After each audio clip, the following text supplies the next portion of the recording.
हमारी संस्कृति, हमारे संस्कार सदा रहे हमारे साथ। भारत के महान ग्रंथों और काव्यों का संपूर्ण संकलन। सब्सक्राइब करें तिलक।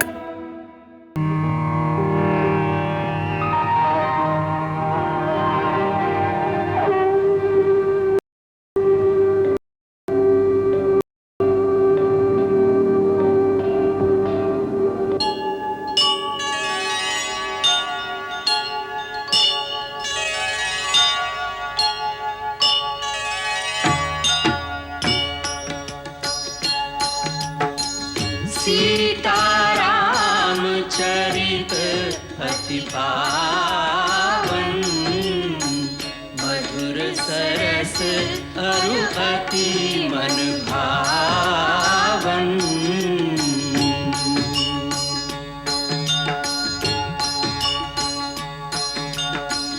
पुनि पुनि कितने हो सुने सुनाए,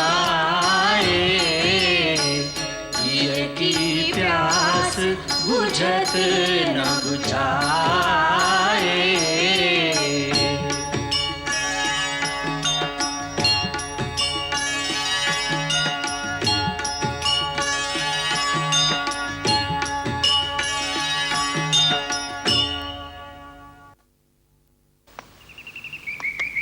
गुरुकुल की शिक्षा यही, सब हो एक समान। प्रथम धर्म तो कर्म है, जीवन कर्म प्रधान।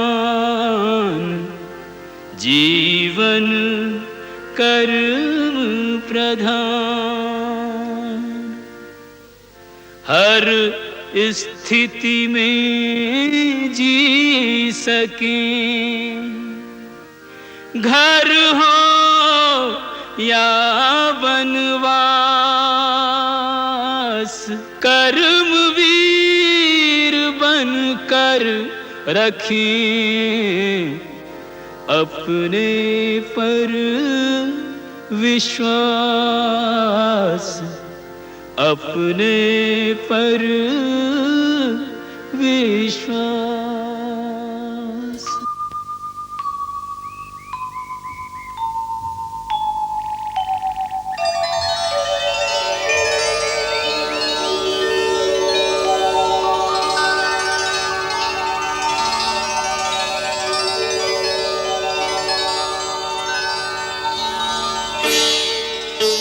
रहने दो, यहाँ झाड़ू मैं स्वयं दे दूंगी। श्वेता, झाड़ू ले लो इन सबसे। नहीं, हमको तो ये झाड़ू देना है। ये गुरुदेव की आज्ञा है गुरु माता। गुरुदेव की आज्ञा है तो गुरुदेव के आश्रम में जाकर झाड़ू देना। ये माता का आश्रम, ये काम की नहीं विश्राम की जगह है। अच्छा, तुम सब लोग थक गए होगे। ये तो बताओ, तुम लोगों को अपनी अयोध्या याद आती है? हाँ, बहुत याद आती है। रात को नींद भी नहीं आती। तो तुम्हें नींद नहीं आती? तो अच्छा ऐसा करो, रात को तुम मेरे पास सोया करो। नहीं, मैं आपके पास नहीं सोया करूँगा। आप मुझे लोरी नहीं सुनाएंगे। तो वहाँ ब्रह्मचारियों के बीच में कौन लोरी सुनाता होगा? राम भैया बहुत अच्छी लोरी सुनाते हैं, बिल्कुल माँ की तरह। राम भैया लोरी सुनाओ ना। ठहरो, पहले भरत भैया के हाथ में पट्टी बांधो, फिर लोरी सुनाऊंगा। अब मैं ठीक हो गया, मेरी चिंता मत करो। भरत भैया तो ठीक हो गया, लोरी सुनाओ ना, मुझे मेरी माँ याद आ रही है। अच्छा, मैं लोरी सुनाता हूँ।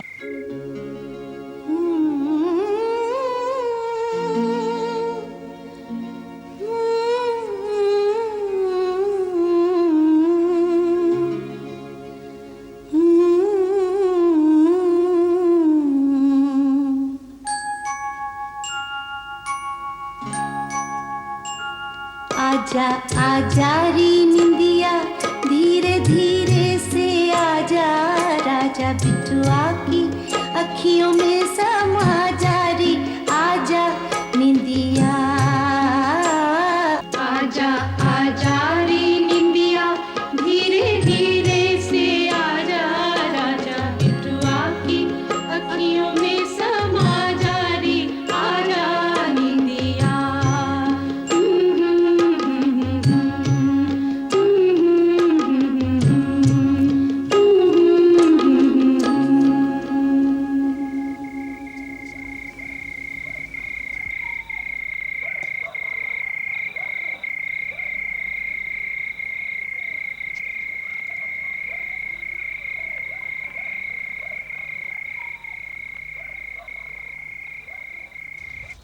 देवी अरुंधति, ये ब्रह्मचारी हमारे शिष्य हैं, इन पर अपने मोह का जाल ना डालिए।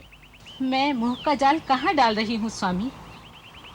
मैं तो एक माँ का कर्तव्य निभा रही हूँ। अपनी माताओं से दूर जब ये छोटे छोटे बच्चे दिन भर की मेहनत से थक कर घर आते होंगे तो इन्हें अपनी माँ की याद आती होगी। इन्हें थोड़ा सा माँ का स्नेह देने में आपकी शिक्षा में कोई बाधा तो नहीं पड़ जाएगी? हम तो अपने शिष्यों के भविष्य के लिए ऐसा सोचते हैं, जिन्हें वीर पुरुष बनकर दूसरों की रक्षा करनी है, इस धरती का पालन करना है। उनका जीवन अभी से एक कठोर तपस्या की तरह होना चाहिए।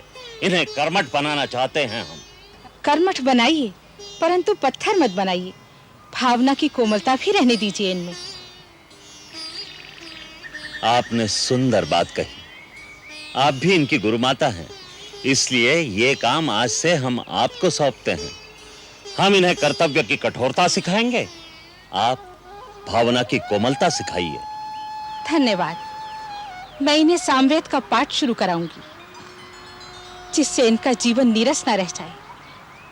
उसमें संगीत के स्वर गूंज उठें, तभी तो ये पूर्ण पुरुष बनेंगे।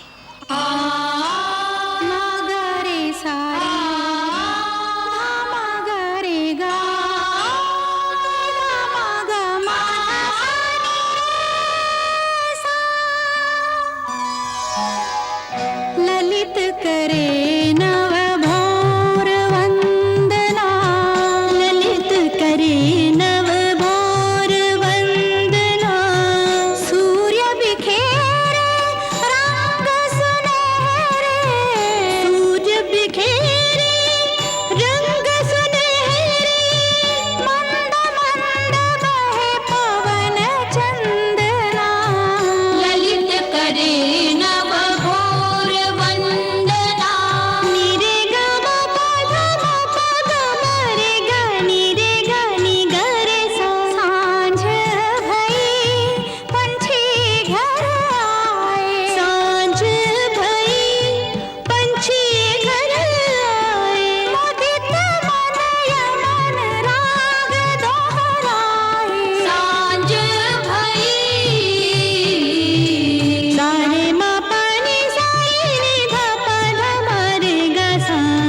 राग देश करे रैन सुहागन, छाया नट छाया रहे आंगन, छाया नट छाया रहे आंगन। मध्य रात में उठे सोहिनी,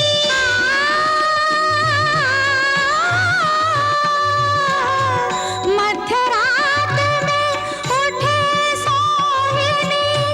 दफ्तरी देखी विरह क्रंदना, ललित करे नव भोर वंदना, ललित करे नव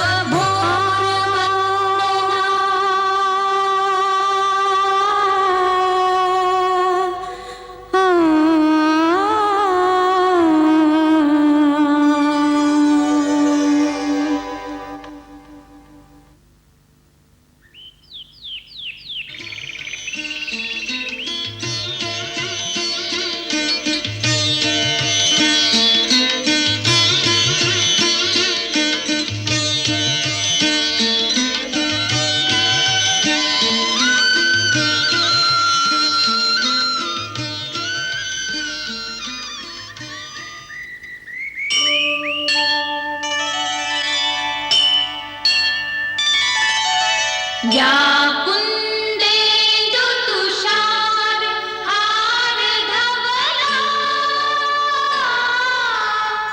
या शुभ्रवस्त्रावृता,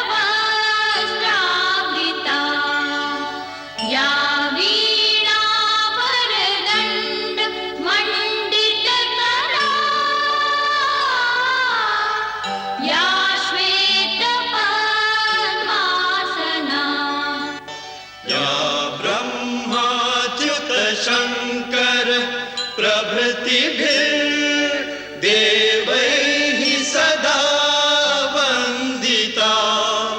सा मां पातु सरस्वती भगवती, निःशेषजा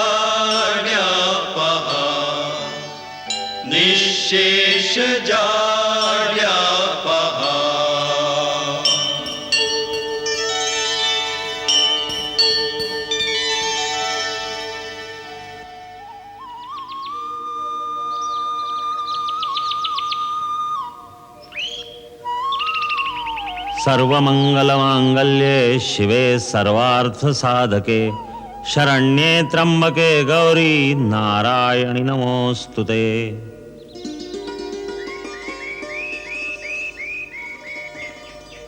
प्रकृति में बहुत से शरीर हैं, जानवरों के, पक्षियों के, जलचरों के, परंतु संसार में सबसे दुर्लभ, सबसे उत्तम शरीर मनुष्य शरीर है, क्योंकि इसके अंदर वो आध्यात्मिक शक्तियां हैं जो किसी दूसरे शरीर में नहीं। आध्यात्मिक और मानसिक शक्ति का यह भंडार हर मनुष्य शरीर में होता है, भले ही वो शरीर ऊंची जाति का हो या नीच जात का हो, किसी रंग या किसी नस्ल का हो, प्रकृति उसमें भेदभाव नहीं करती। इसीलिए हर मानव शरीर को मुक्ति का द्वार कहा जाता है। शरीर के मुख्य केंद्रों में निरंतर इस शक्ति का स्पंदन होता रहता है। जब तक उसे जगाकर अपने काबू में न किया जाए उसका कोई फायदा नहीं, वो बेकार चीज है। वैसे ही जैसे किसी कंजूस के घर भंडार तो भरे हों और वो भूखा बैठा रहे। हर मानव शरीर में इस शक्ति के 7 केंद्र होते हैं जो योगाभ्यास द्वारा जागृत किए जा सकते हैं। मैं तुम्हें अपने शरीर में ये 7 चक्र दिखाता हूं।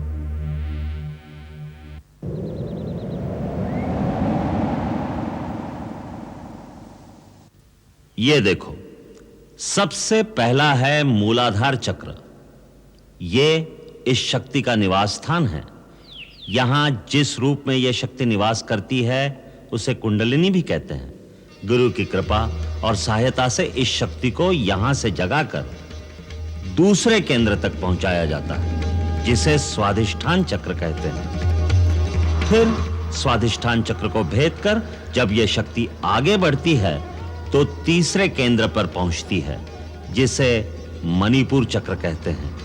फिर मणिपुर चक्र का भेदन करके इस शक्ति को आगे बढ़ाकर चौथे केंद्र पर पहुंचना होता है। इसे अनाहत चक्र कहते हैं। यहां से विशुद्ध चक्र और फिर यह शक्ति अज्न चक्र को जागृत करती है। अज्न चक्र श्वेत वर्ण और भ्रुकुटी के मध्य में 2 पंखुड़ियों के बीच स्थित होता है।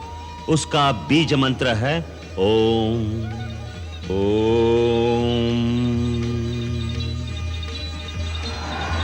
यदि इस परम शक्ति का दुरुपयोग किया जाए या इसमें कोई भूल की जाए तो यही शक्ति बेकाबू हो जाती है, जिससे साधक भटक जाता है और भटका हुआ साधक खतरनाक होता है।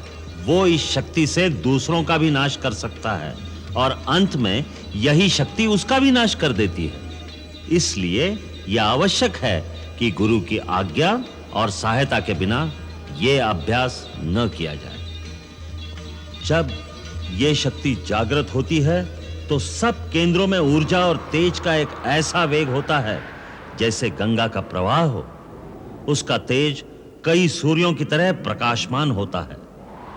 कुंडलिनी जब आगे बढ़ती है तो साधक को चेतना की अलग-अलग परतों का अनुभव होता है, यहां तक कि जब वो छठे चक्र का भेदन करके सहस्रार तक पहुंचती है तो योगी पूर्ण समाधि में लीन हो जाता है।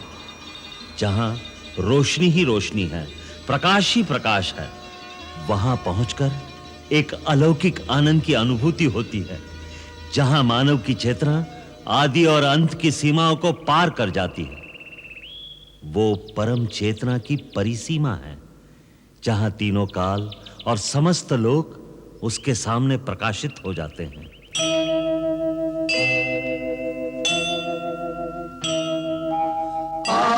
आदिदेव नमस्तुभ्यं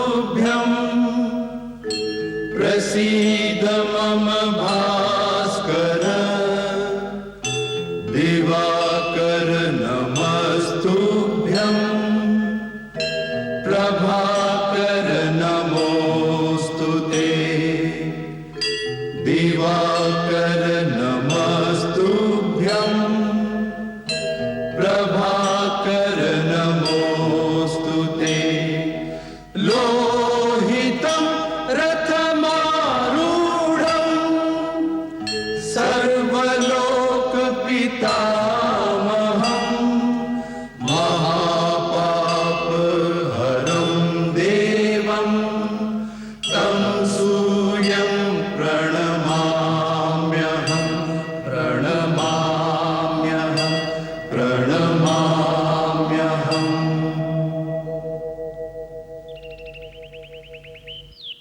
सूर्य वंदना वैज्ञानिक भी है, आध्यात्मिक भी।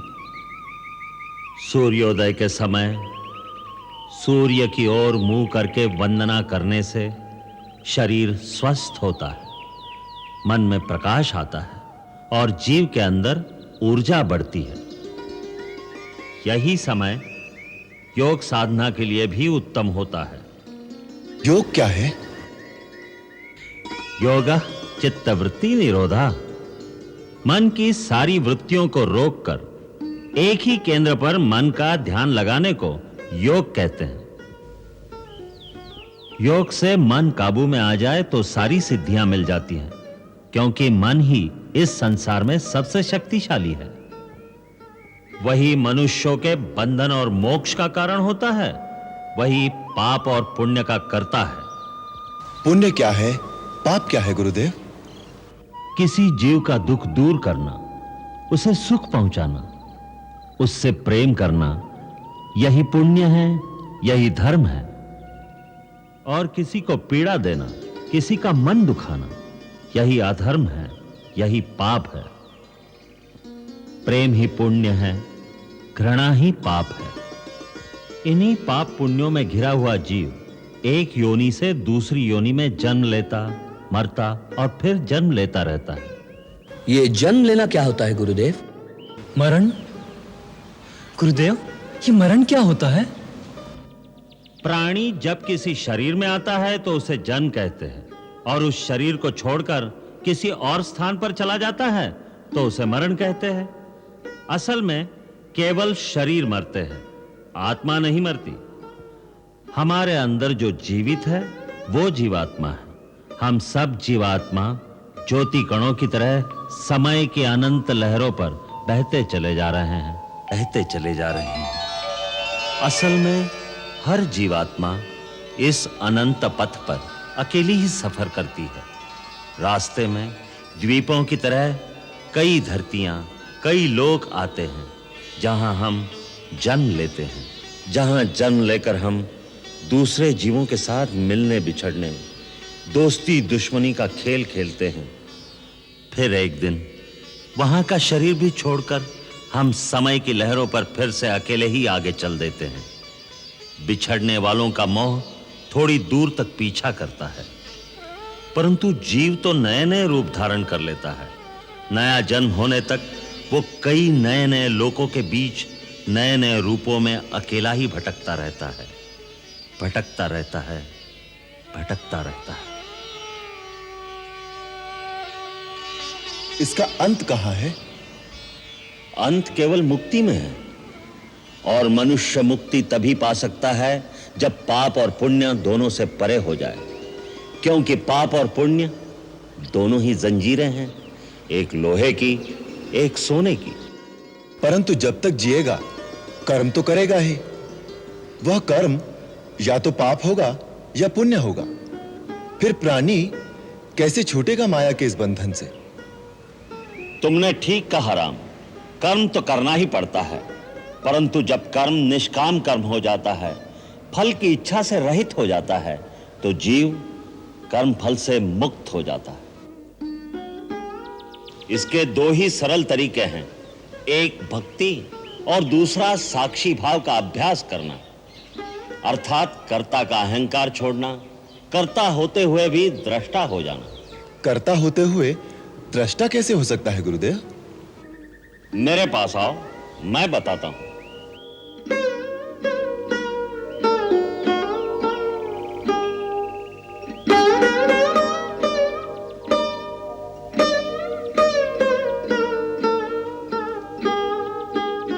राम, अब अपने अंतर्मन को इस शरीर से बाहर निकालकर आओ मेरे साथ।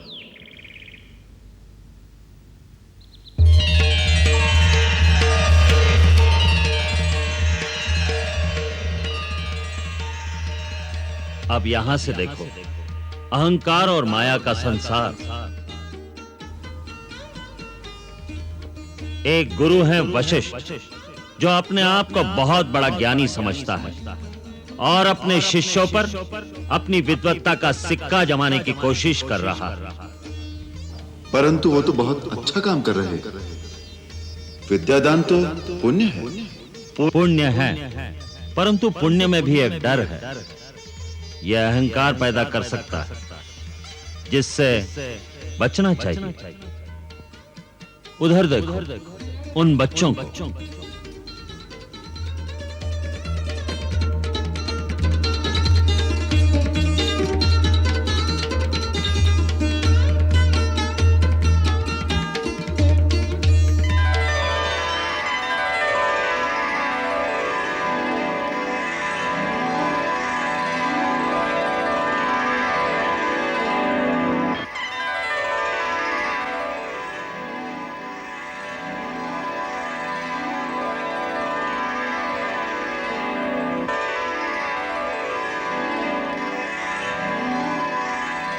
ये अभी साथ पढ़ रहे थे, अभी लड़ रहे हैं।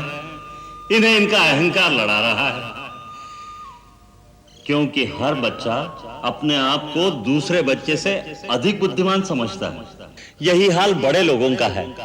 जब मनुष्य इसी तरह से साक्षी भाव से अपने कर्मों को देखता है, तो उसमें अहंकार की भावना पैदा नहीं होती, विनम्रता आती है। इसीलिए कहा है, विद्या ददाति विनयम। सच्ची विद्या विनय प्रदान करती है। उसी विनय से जीव भक्ति पाता है, और जो भक्ति पा लेता है, उसे और कुछ पाना बाकी नहीं रह जाता। वो जहां बैठता है वही तीर्थ स्थान बन जाता है। जो कहता है वही शास्त्र हो जाता है। राम, आज इतना ही। आज महाशिवरात्रि, भगवान की पूजा करनी है। ओम नमः शिवाय। ओम नमः शिवाय। ओम नमः शिवाय। नमः शिवाय। नमः शिवाय।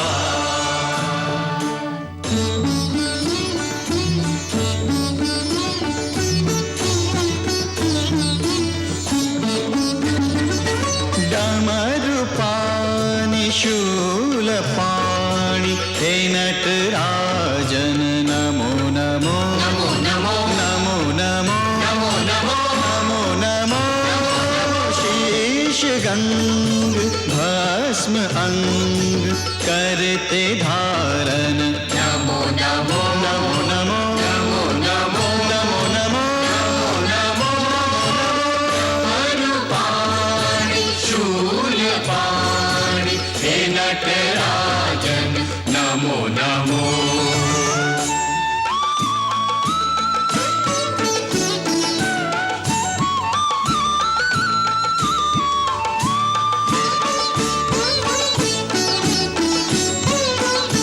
तुम आदि देव अनादि हो, तुम अंतहीन अनंत हो।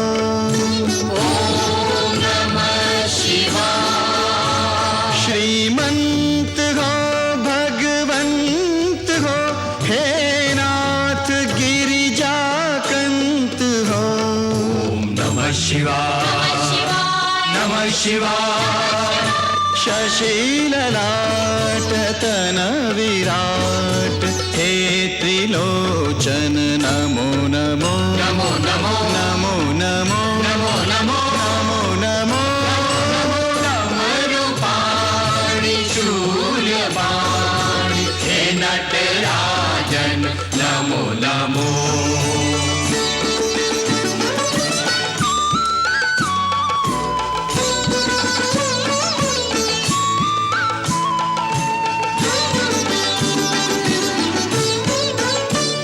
निस्सार इस संसार में शिव नाम केवल सार है। ओम नमः शिवाय। शिव शक्ति है, शिव भक्ति है, शिव मुक्ति का आधार है। ओम नमः शिवाय। नमः शिवाय। रोम रोम ओम ओम हे अघनाशन नमो नमो नमो नमो नमो नमो नमो नमो।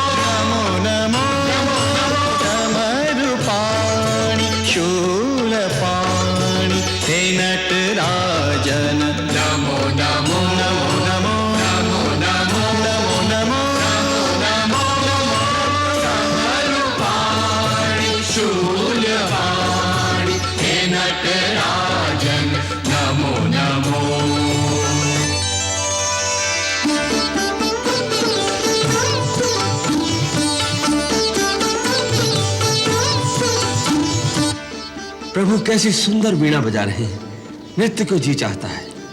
तो कौन रोकता है? प्रभु वीणा बजाएं और उनके भक्त नाचें और हम आनंद लें।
शंकराय च मयस्कराय च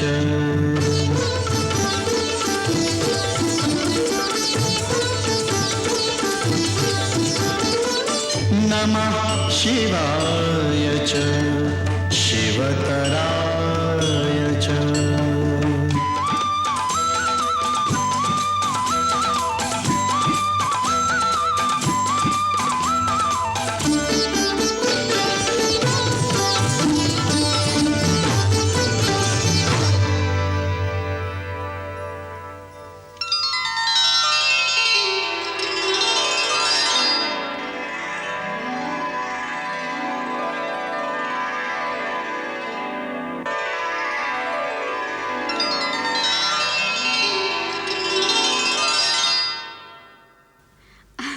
आ गए नाथ? हाँ, हम अपने रघुवर के दर्शन कर आए। आपके रघुवर जी ने भी आपको देखा कि नहीं? उनकी वो जाने, पर हम तो जी भर के दर्शन कराए।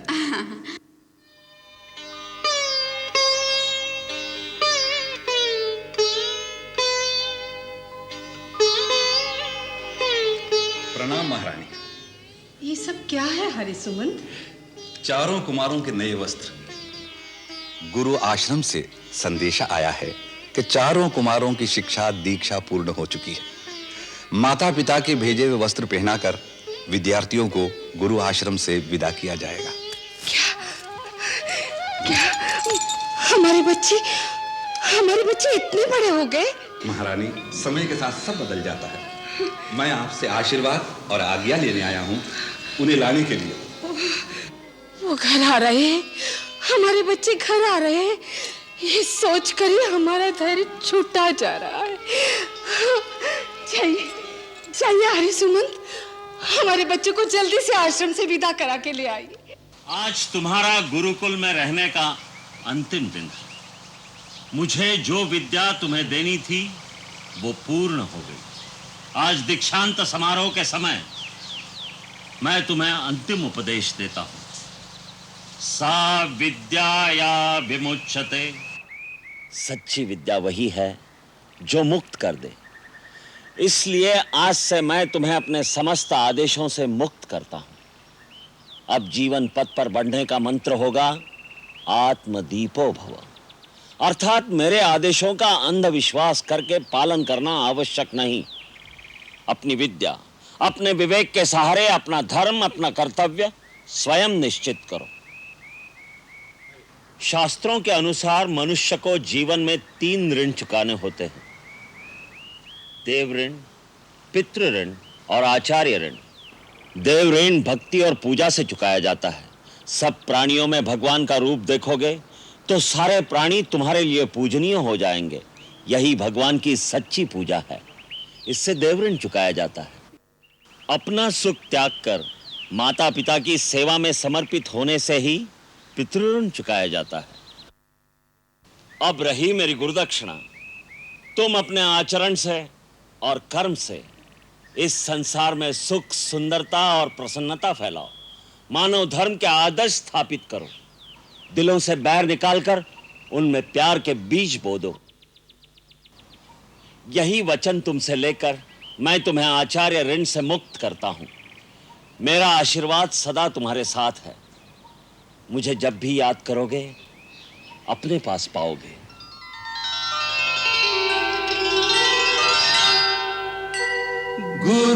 गुरुर्ब्रह्मा गुरुर्विष्णु गुरुर्देवो महेश्वरा गुरुर्साक्षात् परब्रह्म तस्मै श्री गुरुवे नमः। तस्मै श्री गुरुवे नमः।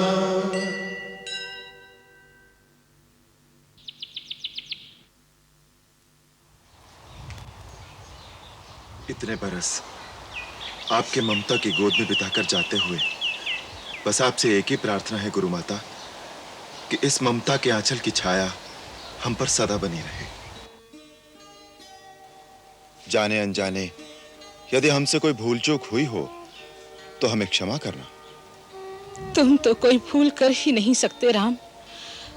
ऐसी मोहनी डालकर जा रहे हो कि तुम्हें भूलना मुश्किल हो जाएगा। महादेवी को प्रणाम।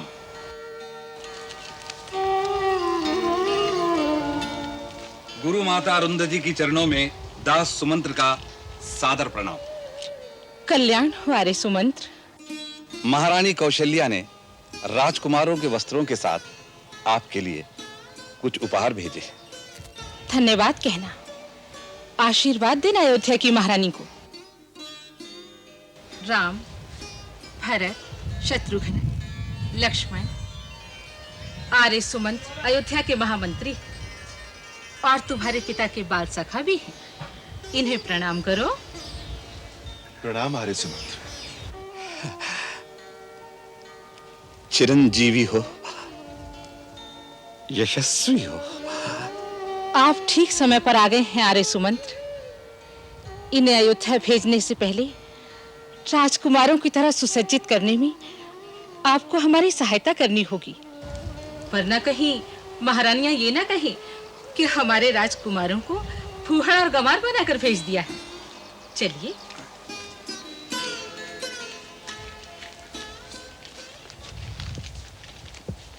मंगल भवन अमंगल हारी प्रभु सुदशरथ अजिर बिहारी।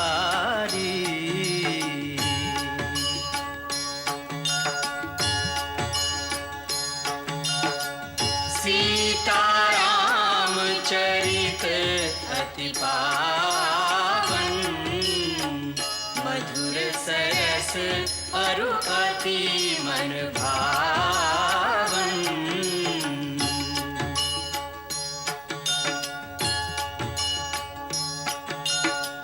पुनि पुनि कितने हो सुने सुनाए हिय की प्यास बुझत न बुझाए।